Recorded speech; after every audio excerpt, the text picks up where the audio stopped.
Here with, for the first time this year, Coach Jordan Dupuy, as basketball season is finally here. I know it's been a long off season, a long wait to finally get into some games. And before we talk about this week too, opening home games this week, how you feeling, Coach? I know it's a new season, new opportunities, new players, new things. So how are you feeling as we enter this week? It's kind of mixed emotions. You're excited that the season's about to start, but at the same time, you wish you had a little bit more time. Just don't feel like we've got enough in. But at the same time, you're ready to see what you look like against somebody else. I know our players are ready for that. And, today's just going to be a light, quick workout, sharpen everything up, and then let's toss it up tomorrow and see what happens. So talk to me a little bit about, and I know we can spend a lot of time talking about the makeup of the team and all that sort of stuff, but just for the folks who maybe not have read or heard or whatever, a lot of experience coming back with players like Gabby and Joss and Jazz and all those, but a lot of new players as well. So how have they, over the past few weeks of practice, kind of molded together? It's a daily grind. Some days are better than others. I call the old heads are way ahead of our new players. Just understanding terminology, how we prepare, the pace that everything happens. And the biggest adjustment for our newcomers is being able to adjust to the pace and the amount of information that they're getting. We're going to play a little bit different this year. You're not going to see some of the same schemes simply because of how many people we would have to get acclimated to those schemes, and they're pretty difficult. So we've kind of simplified everything and allowed everybody to just play off a reaction and cut out as much thinking as possible. So hopefully you're going to see an extremely hard-playing team tomorrow that's going to play for all 40 minutes and create a lot of chaos. There's going to be a lot of mistakes, and that's to be expected. But the two areas that we can always be really good in is communication and effort, and that's our plan for tomorrow night.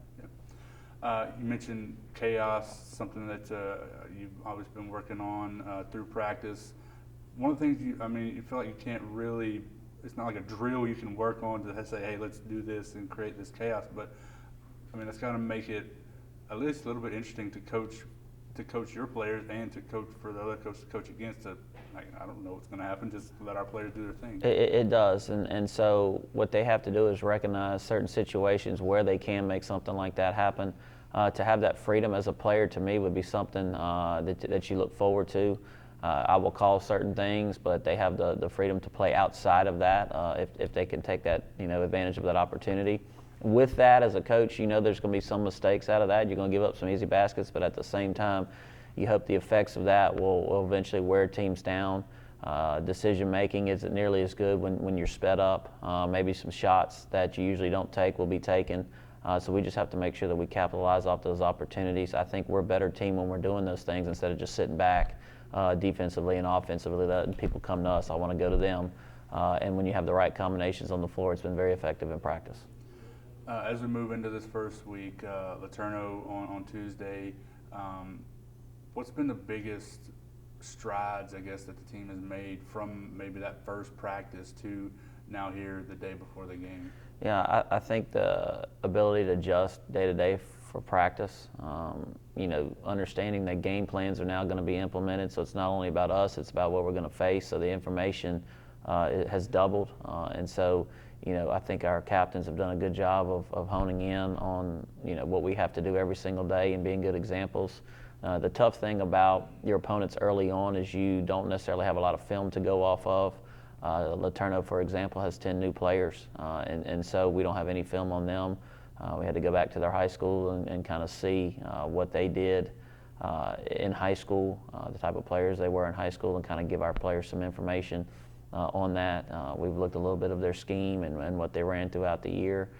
So just having new information on top of the information that we've been given and being able to handle it all. Yesterday's practice was very good after a day off and after an afternoon of community service, which I was kind of concerned about, but I was very pleased. And I think they're just starting to focus in on the fact that we're finally going to get to see a different color jersey. So in these first two games, what are you hoping to see? What are you wanting to see to say, hey, the things that we worked on, maybe the things that you were maybe not concerned about, but want to clean up when you see it against another team? what are you hoping to see out of these first two? The pace that we want to play, whether it's make or miss after a defensive possession, that we're pushing the ball up the floor. We're not settling for long perimeter shots. We're putting what we call pressure on the paint, whether it be with penetration, cuts, screening, but make people guard the bounce as much as possible. The ability to create offense off of our defense, I think that's going to be huge, because right now probably the weakest area is our half-court offensive execution. So we need to turn defense into offense. We need to be able to run our break. Things that we've worked on since day one, and that's what I want to see. Also looking forward to throwing some different combinations in there and seeing who plays well with one another.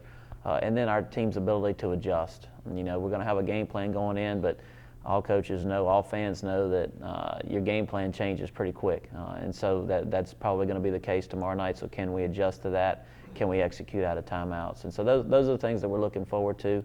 Again, there's going to be a lot of mistakes made. But the good thing is we've got time in between to correct, and the way that we've scheduled, I think, is very beneficial to our growth as a team. Yeah, first 3 games are at home. Shorter non-conference schedule due to the addition of a couple more games. So how important are these first 3, especially since they are at home, to kind of get your feet under you? They're huge, because you want to protect your home court. That's the biggest thing. And going into it, the idea is win every game at home and be 500 on the road, and you've had a heck of a season. And so that's kind of the philosophy there. But you can't be 3-0 without being 1-0. So we've just got to take what's right ahead of us. I always talk about process versus results. And so their mission today is just have a good workout today. Tomorrow have a great shoot around and just go as hard as they possibly can. And then we'll work through the night after the game on Tuesday to get them ready for practice on Wednesday, things we have to get better with as a team, and then also prepare for CBC. And you want to play extremely well in those first 2 games, because Jackson State is a very good team that has a chance to win their league. And having a good friendship with Coach Reed, there's going to be some fun times and emotions for that game as well. And so, we've got to get off on the right foot, but you can't go 3-0 without going 1-0. All right, Coach, we'll appreciate you, and we'll talk to you again soon. All right, thank you.